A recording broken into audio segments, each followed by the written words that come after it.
Hello dear friends.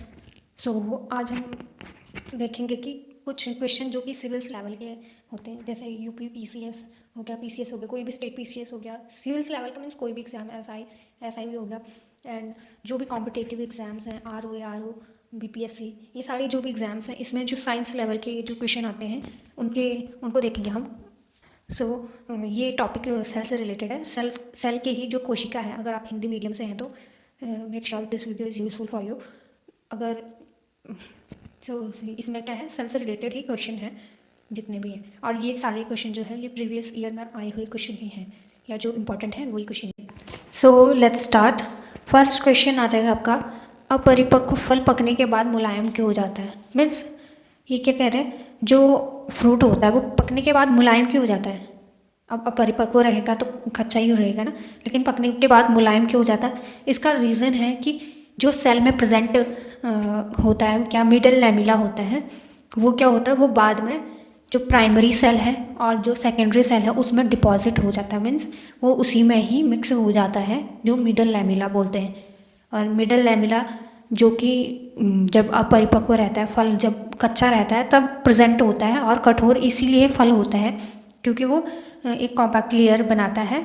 But इनके बीच में जो खाने का आदान प्रदान होता है वो होता है जीव द्रव्य तंतु, उन्हें बोलते हैं प्लाज्मोड्समेटा।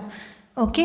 और जो मैंने बताया कि ये मध्य पटल मिडल लैमेला बोलते हैं, इसकी वजह से ये क्या कहते हैं, ये मतलब कच्चा फल जो है कठोर रहता है और पका फल बाद में इसमें ये प्राइमरी और सेकेंडरी जो सेल वॉल है इसमें मिक्स होने की वजह से ये क्या हो जाता है, मुलायम हो जाता है। ओके।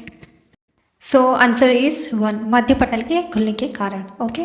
देन सेकेंड आ जाएगा हमारा, प्लाज्मा झिल्ली बनी होती है, किसकी बनी होती है, प्लाज्मा मेम्ब्रेन जिसे हिंदी में इंग्लिश में बोलते हैं, और प्लाज्मा झिल्ली हिंदी में। और प्लाज्मा झिल्ली जो है ये प्रेजेंट किस में होती है, ये किस में प्रेजेंट होती है, प्लांट में भी और एनिमल सेल्स में भी प्रेजेंट होती है, दोनों में प्रेजेंट होती है। लेकिन ये एनिमल्स की आउटर मोस्ट लेयर होती है और प्लांट सेल की सेकेंड आउटर मोस्ट लेयर होती है। ओके। सो ये बनी किसकी होती है, ऑप्शन में दिए गए हैं। सो ये मेनली बनी होती है लाइकोप्रोटीन की बनी होती है, लाइपोप्रोटीन की। ठीक। सो आंसर आ जाएगा आपका 4। क्वेश्चन नंबर थर्ड, दो कोशिकाओं के कोशिका द्रव्य को जोड़ने वाली संरचना जो साइटोप्लाज्म को जोड़े रखती है, उस जो रचना को बोलते हैं, क्या बोलते हैं। ये मैंने अभी थोड़ी देर पहले बताया था कि उसको क्या बोलते हैं, प्लाज्मोड्समेटा। ओके, जिसे जीव द्रव्य तंतु बोलते हैं। ठीक है। ये महीन जो बारीक बारीक जो होते हैं, ये थ्रेड लाइक स्ट्रक्चर होते हैं, जो कि क्या करते हैं, पोषण प्रदान करते हैं एक दूसरों का, या जो भी मटेरियल है उसका क्या करते हैं, ट्रांसपोर्टेशन करते हैं एक से दूसरी सेल में। ओके। देन फोर्थ इज, जीव द्रव्य किस प्रकार का घोल होता है। ये कैसा घोल होता है, कोलाइडी घोल होता है, सोल्यूशन होता है, या क्रिस्टली सोल्यूशन होता है, या दोनों होता है, या इनमें से कुछ भी नहीं होता है। जो हमारा ये है, ये प्रोटोप्लाज्म, जीव द्रव्य जिसको बोलते हैं प्रोटोप्लाज्म, मीन्स जो कोशिका के अंदर जो पदार्थ होता है वो सब जीव द्रव्य में ही आता है। ठीक है। जो ये होता है, ये क्रिस्टली और क्रिस्टली कोलाइडल सॉल्यूशन होता है। क्रिस्टल और कोलाइड दोनों ही सॉल्यूशन इसमें प्रेजेंट होता है। ओके। जो कि फिजिकल प्रॉपर्टीज़ और केमिकल प्रॉपर्टीज शो करता है। फिजिकल प्रॉपर्टी में क्रिस्टल और कोलाइड सॉल्यूशन आ जाएगा आपका। Okay. Then fifth is a, plasma झिल्ली में किस प्रकार की पारगम्यता पाई जाती है। ये क्या होता है, कैसा मतलब परमिएबल कैसा होता है इसकी मेम्ब्रेन, तो ये सिलेक्टिवली परमिएबल होता है। मीन्स जो कि सिलेक्टिव मीन्स ये छांट करके ही अपने अंदर जो है फूड पार्टिकल जो भी है इन चीज़ों को ऑब्जर्व करता है। ओके। देन क्वेश्चन नंबर 6, कोशिका का सबसे बड़ा कोशिकांग। मीन्स यहाँ पे ऑर्गन्स की बात की जा रही है। इसके आंसर में आएगा कि जो सबसे बड़ा ऑर्गन होता है वो गोल्जी कॉय होते हैं, ऑर्गेनेल्स जो साइटोप्लाज्म में प्रेजेंट रहते हैं। ओके। हम ये नहीं बोलेंगे कि हमारा बॉडी का कौन सा लार्जेस्ट ऑर्गन है, या ऐसा कोई ऑर्गन नहीं। जो हमारे सेल साइटोप्लाज्म में जो सबसे बड़ा जो ऑर्गेनेल्स है वो क्या आ जाएगा, हमारा गोल्जी कॉम्प्लेक्स। ओके। ये जो सारे क्वेश्चन हैं ये प्रीवियस ईयर में आए हुए क्वेश्चन हैं। ओके। देन हमारा 7वां क्वेश्चन हो जाएगा जो कोशिका सेल है और जो एनिमल सेल और जो प्लांट सेल है उनमें मेन डिफरेंस क्या है। तो ये आपको पता होना चाहिए। वैसे जो थ्योरेटिकल पोर्शन हमने कवर करा दिया एंड उसी से रिलेटेड जो हमारे क्वेश्चन आंसर है वही चल रहे हैं जो कि हमने पढ़ रखा है या जो उसी लेवल का है। ओके, क्या आ जाएगा इसमें कि सेल मेन प्लांट सेल और एनिमल सेल में मेन डिफरेंस। इसमें क्या डिफरेंस आ जाएगा, थोड़ी देर पहले हमने बताया क्वेश्चन नंबर 2, 3 आई थिंक, उसमें बताया था कि सेल वॉल जो होता है, सेल वॉल प्रेजेंट होता है किसमें, प्लांट सेल में, लेकिन जो प्लाज्मा मेम्ब्रेन होती है वो एनिमल सेल के आउटर मोस्ट मेम्ब्रेन होती है। ठीक है, ये एनिमल सेल में एब्सेंट होता है सेल वॉल। इसमें मेन डिफरेंस किसमें आ जाएगा, सेल वॉल में। Okay, and then next is mitochondria की खोज किसने की थी। माइटोकॉन्ड्रिया को, जिसे हम पावर हाउस, कोशिका का पावर हाउस भी बोलते हैं, क्योंकि यहाँ से एटीपी का जनरेट होता है। ओके, इसकी खोज किसने की थी, खोज के बारे में पूछ रहे हैं हम। और इसकी खोज हमारी हो जाएगी कॉलिकर ने इसकी खोज की थी, लेकिन सी बेंडा ने इनको नाम प्रोवाइड किया था। Okay, and then question number 9, जो क्रेब्स साइकिल होती है वो प्रक्रिया कहाँ पे होती है। अल्सो ये माइटोकॉन्ड्रिया का बहुत इंपॉर्टेंट पार्ट है, जहाँ पे क्रेब्स साइकिल होता है और हमारे जो है इलेक्ट्रॉन और प्रोटॉन बनते हैं। देन ये प्रोसेस पूरी होती है, फॉस्फोराइलेशन होता है, उसमें फिर एटीपी का निर्माण होता है। ये सारी जो प्रोसेस होती है ये कहाँ पे होती है, ये माइटोकॉन्ड्रियल मैट्रिक्स में, जो उसका मैट्रिक्स है वहाँ पे सारी जो प्रक्रिया है वहाँ पे कंप्लीट होती है।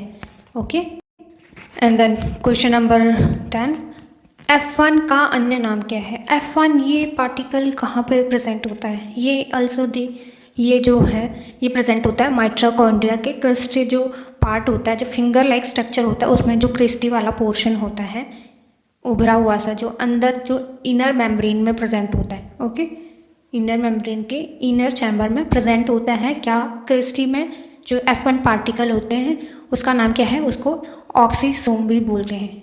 Don't get confuse. Okay, confuse नहीं होना है, क्रिस्टी में प्रेजेंट होते हैं F1 जो पार्टिकल होते हैं, उन्हें F1 पार्टिकल भी बोल जाता है और ऑक्सीसोम इसको बोलते हैं। देन क्वेश्चन नंबर 11, कोशिका का पावर हाउस किसे बोला जाता है। अल्सो ये माइटोकॉन्ड्रिया को बोला जाता है, और ये बहुत सारे क्वेश्चन पेपर में पूछा जाता है। नर्सिंग हो गया, पैरामेडिकल हो गया, या जो भी आप कॉम्पिटिटिव एग्ज़ाम देते हैं ये सब में ही पूछा जाता है, और आप एसएससी वगैरह की प्रिपरेशन भी करते हैं तो उसमें भी पूछा जाता है। ओके, क्वेश्चन नंबर 12, कोशिका की ट्रैफिक पुलिस। अब ट्रैफिक पुलिस किसे बोलते हैं, इसके बारे में बताती हूँ। गोल्जी बॉडी को हमारा जो कोशिका का ट्रैफिक पुलिस बोलते हैं, वो इसलिए क्योंकि ये जो हमारे प्रोटीन्स या लिपिड्स जो भी होते हैं, अगर हमारी बॉडी को ज़रूरत होती है, जिन भी ऑर्गन्स, जिन भी सेल्स को चाहिए होता है, ये क्या करता है, एग्जैक्ट लोकेशन पे पहुंचाता है, एक ट्रैफिक पुलिस की तरह काम करता है। ओके, इसलिए इसको कोशिका का ट्रैफिक पुलिस कहा जाता है। ओके, कोशिका का कंकाल तंत्र, स्केलेटन सिस्टम ऑफ सेल किसे बोला जाता है। माइटोकॉन्ड्रिया, गोल्जी कॉम्प्लेक्स, राइबोसोम या एंडोप्लाज्मिक रेटिकुलम। मैं बता दूं कि एंडोप्लाज्मिक रेटिकुलम को स्केलेटन सिस्टम ऑफ सेल कहा जाता है, मीन्स कंकाल तंत्र, जो कि एक शेप प्रोवाइड करता है सेल को। Okay, question number 14, 70S type की राइबोसोम जो होते हैं उसमें कौन से सब यूनिट पाए जाते हैं। सब यूनिट राइबोसोम के टॉपिक में बताया है कि जो राइबोसोम होता है वो मेनली दो सब यूनिट होते हैं उसमें, लार्ज यूनिट सब यूनिट एंड स्मॉल सब यूनिट, जो कि एक दूसरे में मर्ज होकर के एक राइबोसोम का फॉर्मेशन करते हैं। ओके, 70S टाइप राइबोसोम में 70S में जो 50 और 30 सब यूनिट जो होती हैं ये प्रेजेंट होती हैं। ये अब इसको ऐड करके नहीं देखना है, ये दोनों मिलती हैं तो ये कुछ मर्ज्ड हो जाती हैं। ये 70S प्रकार का जो है राइबोसोम का निर्माण करते हैं, जो कि साइटोप्लाज्म में ऐसे फैला होते, अलग अलग फैला होता है, लेकिन मैग्नीशियम आयन की जैसी कंसंट्रेशन बढ़ाते हैं तो उसमें ये क्या करते हैं, ये जो सब यूनिट्स हैं ये आपस में बाइंड हो जाते हैं एंड ये 70S प्रेजेंट होते हैं प्रोकैरियोट्स में. Okay, then last question of the series, question number 15. Ribosome के सब यूनिट को जोड़ने के लिए किस आयन की आवश्यकता होती है? जो कि मैंने पहले बता दिया, मैग्नीशियम 2+ आयन, जो कि जिसकी कंसंट्रेशन से ही राइबोसोम के जो सब यूनिट हैं वो बाइंड होते हैं.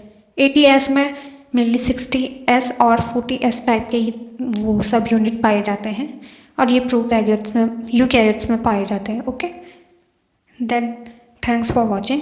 Do like, share and subscribe. And ये बहुत इम्पोर्टेंट सेशन मुझे लगता है एंड जैसा आपको लगे, बाकी मैं पूरी कोशिश करूँगी कि मैं अच्छे से आपको कंटेंट प्रोवाइड कराऊँ. Okay, then thank you.